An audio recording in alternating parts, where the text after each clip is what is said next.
مسلم ریاست جو 1206 سے 1290 تک قائم رہا۔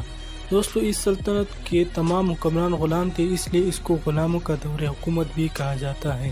اس سلطنت کے بانی قطب الدین ایبک تھے جو شہاب الدین غوری کے غلام تھے۔ یہ دلی سلطنت کی پہلی ریاست تھی اور قطب الدین ایبک ہی یہاں کے پہلے سلطان تھے۔ دوستو 100 برس تک قائم یہ سلطنت جنوبی اور شمالی ہندوستان کے کئی علاقوں پر پھیلی ہوئی تھی۔ دوستو سلطان قطب الدین ایبک جیسے اور بھی طاقتور حکمران جس میں شمس الدین التمش، بہرام شاہ، علاء الدین کیقوباد، غیاث الدین بلبن اور رضیہ سلطانہ جیسے باہمت اور بہادر سلاطین نے اس سلطنت کی خدمات کی۔ دوستو مملوک سلطنت کو جلال الدین خلجی نے 13 جون 1290 عیسوی کو ختم کر دیا تھا۔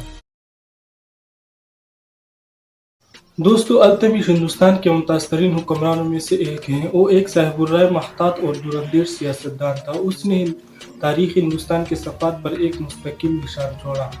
دوستو ڈاکٹر آر پی ترپاٹھی نے ٹھیک ہی کہا ہے کہ اگر ہندوستان میں مسلمانوں کی خود مختاری کا آغاز اگر بچا طور پر کہا جائے تو اسی سے شروع ہوا، کیونکہ وہی تھا جس نے ہندوستان کو ایک راجدھانی، ایک آزاد ریاست، ایک شاہی ریاست اور ایک حکمران طبقہ دیا۔ وہی تھا جس نے غوری املاک کے ڈیلے ڈالے اور پیوند لگے ٹکڑوں کو مربوط کیا اور انہیں ایک مستحکم ریاست سلطنت دلی میں تبدیل کیا۔ دوستو سلطان شمس الدین التمش سلطان قطب الدین ایبک کی خدمات میں 1192 عیسوی کو بطور غلام داخل ہوا تھا اور 20 سال سے کم ہی مدت میں اس سلطنت کا سربراہ بن بیٹھا۔ دوستو بلا شبہ اس وقت اور بھی یعنی کہ اہم موذی امراء اور کتب ملک موجود تھے، لیکن اس نے اپنے مقام تک پہنچنے کے لیے یعنی کہ اس نے اپنے اعلیٰ ترین مقام پر پہنچنے کا راستہ محض اپنی صلاحیتوں کے بلبوتے پر بنایا۔ اور دوستو اس نے اپنے کاموں کا پروگرام ایسی دانشمندی سے کیا کہ 26 سال دور حکومت کے سیاسی اور فوجی سرگرمیوں کے بعد جب وہ اپنی موت کے وقت اپنی آنکھیں بند کر رہا تھا تو سلطنت دلی اپنی صاف اور واضح حدود کے ساتھ نمودار ہو چکی تھی۔ دوستو شاہی خاندان مستحکم ہو چکا تھا اور موروثی جانشینی کے اصول نے عوام کے سیاسی شعور اور حکمران طبقہ میں ایسی گہری جگڑیں پکڑ لی تھی کہ اس کے موت کے بعد 30 سالوں تک عوام میں یہی تصور رہا کہ اس کے ورثہ ہی اس کے تخت پر بیٹھنے کے حقدار ہیں۔ دوستو سلطان شمس الدین التمش عہد وسطیٰ کے شہر دلی کا حقیقی معمار تھا جو چند وقت چھوڑ کر 1857 عیسوی تک برابر عہد وسطیٰ کی سیاست کا مرکز بنا رہا۔ دوستو اس شہر کی میناریں مسجد، مدرسے، خانقاہیں اور اس کے تالاب بھی اس کے دور حکومت میں عروج پر پہنچ چکی تھی۔ دوستو اس نے دلی میں ایک ایسا تمدنی اور ثقافتی ماحول بنایا کہ جس نے مسلمانوں کی جوہری صلاحیت کو جو عجم کی ابتر حالات کی بنا پر منتشر اور پست ہو چکی تھی کو مائل کر کے اپنی طرف جذب کر لیا۔ دوستو التمش نے ہی دلی میں لوگوں کو دنیا کے مختلف گوشوں سے اکٹھا کیا۔ دوستو یہ شہر عطیات کی تعداد اور متقی بادشاہ کی بے پایہ فیاضیوں کے باعث دنیا کے مختلف گوشوں کے تعلیم یافتہ معالج اور دیگر اہم شخصیات نے اس سلطنت کو آرام گاہ اور پناہ گاہ بنا لیا۔ دوستو اس کے علاوہ غیر مسلم جو منگولوں کے حملے کی وجہ سے پیدا ہونے والے آفات سے بچنے کے لیے تھے، انہوں نے بھی اس خود مختار راجدھانی کو اپنا آرام گاہ، پناہ گاہ اور ٹھکانہ بنا لیا۔ دوستو اگر حقیقت میں کہا جائے تو اس نے دلی سلطنت کو ایک سیاسی اور انتظامی مرکز کے علاوہ اس کو ثقافتی سرگرمیوں یعنی کہ دلی کو ثقافتی سرگرمیوں کا بھی مرکز بنایا۔ دوستو یہاں میں آپ کو معلومات دوں کہ عہد وسطیٰ آپ کو تجسس ہوگا کہ یہ عہد وسطیٰ جو میں نے ابھی ذکر کیا یہ کیا ہے۔ دوستو عہد وسطیٰ یورپ کی تاریخ کا وہ حصہ ہے جو مغرب میں رومی سلطنت سے لے کر قسطنطنیہ کے فتح تک ہے۔ اگر مزید محدود کیا جائے تو تاریخ یورپ کا وہ حصہ جو 1000 عیسوی سے لے کر 1453 تک ہے، اس حصے کو یعنی کہ تاریخ یورپ کے اس حصے کو ہم عہد وسطیٰ کے نام سے جانتے ہیں۔ دوستو سلطان شمس الدین التمش نے نظام حکومت کے لیے جو انتظامات کیے اس میں اقتدار ادارے کی اہمیت ایک محور کی سی تھی۔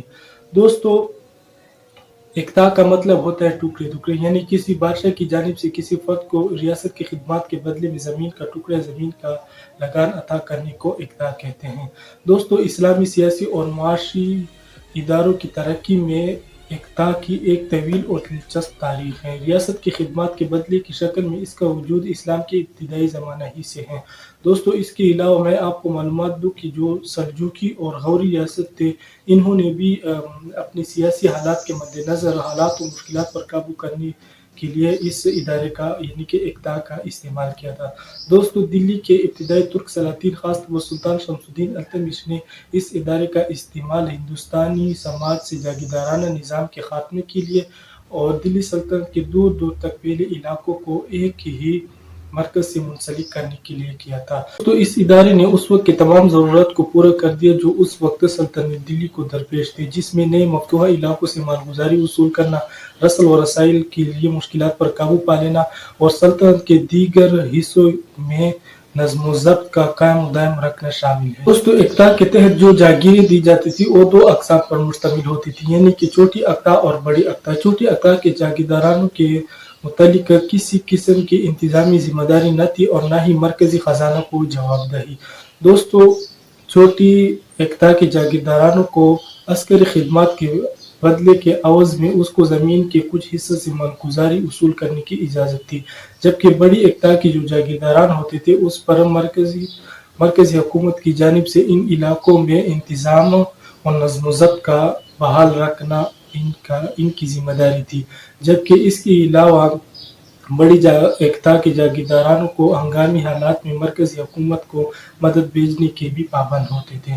دوستو سلطان شمس الدین التمش نے ترکوں کو بڑے پیمانے پر اقتا سونپی جس کا مقصد ہندوستان کے علاقوں پر سخت کنٹرول رکھنا اور ہندوستان کے جاگیردارانہ نظام کا استحصال کرنا تھا، لہٰذا اس نے سختی سے اپنی حکومت میں مقامی عنصر کی روک تھام کے لیے اور ہندوستان کے سرداروں کی قانونی استثناء کا جو جاگیردارانہ تصور تھا اس کو بھی رد کر دیا۔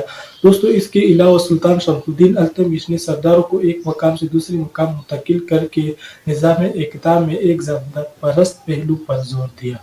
دوستو اقتا کے علاوہ التمش وہ شخص تھا جس نے سلطنت دلی کے افواج کو بادشاہ کی فوج کی حیثیت سے منظم کیا، جس کی تنخواہیں، بھرتیاں اور دیگر ادائیگیاں بھی مرکزی طریقہ پر رائج کیا۔ دوستو اقتا اور افواج جیسے انتظامی کارناموں کے علاوہ سلطان شمس الدین التمش نے سلطنت دلی کے لیے سرکاری طور پر دو سکوں کا آغاز کیا، جس میں چاند کا ٹیکہ اور تانبے کے جیٹل۔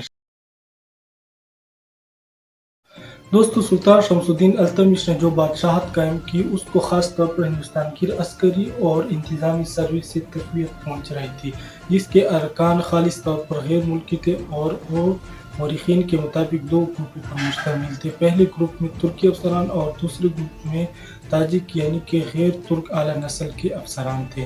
دوستو یہاں پس منظر کے طور پر میں آپ کو دونوں گروپوں کے بارے میں معلومات دینا ضروری سمجھتا ہوں۔ دوستو جب خوارزمیوں اور منگولوں نے غوریوں کے تمام افراد کو قتل کر ڈالا تو ان کے سارے غلام آزاد ہو گئے تھے۔ منگولوں کے ذریعے عجم کی فتح نے بھی تاجرین غلام کو ان کے بڑے شکاری میدان سے بھی محروم کر دیا تھا، لیکن پھر بھی دوستو کچھ غلام جیسے سلطان بلبن اور اس کا چچیرا بھائی شیر خان سلطان التمش کے پاس سمندری راستوں کے ذریعے بغداد یا جنوبی فارسی بندرگاہوں کے ذریعے لائے گئے تھے، لیکن دوستو ایسا معلوم ہوتا ہے کہ تاجرین کے ہاتھ سے یہ غلام یا تو منگولوں کے حملہ کے وقت یا اس سے پہلے ہی نکل چکے تھے، یعنی کہ آزاد ہو گئے تھے۔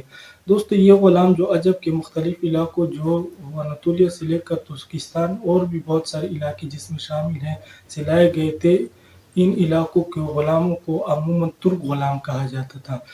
اور دوستو جہاں تک غیر ترک غیر ملکیوں کا سوال ہے تو ان لوگوں کی ہندوستان آمد تب ہوئی جب چنگیز خان نے دریائے سیر کو عبور کر لیا تو بہت سارے غیر ملکی مسلمانوں نے ہندوستان کی جانب جو مختلف میدان میں بصلاحیت تھی ہندوستان کو ایک محفوظ اور خوشحال مملکت سمجھ کر یہاں چلے آ گئے تھے۔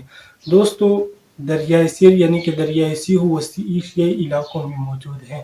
دوستو اگرچہ یہ ہجرت زیادہ تر مغرب کی جانب بغداد، شام اور مصر کی جانب ہوئی، لیکن دلی کی ابھرتی ہوئی مملکت نے مہاجرین کو اپنی طرف مائل کیا۔ دوستو چنگیز خان نے جو مصیبتیں ڈھائی تھی اس کی وجہ سے بہت سارے مشہور شرفاء وزراء اور بہت سارے شہزادوں نے سلطان التمش کے پاس ہندوستان میں پناہ لی تھی۔ دوستو ان لوگوں کی ہندوستان میں آمد کی وجہ سے سلطان شمس الدین التمش کی دربار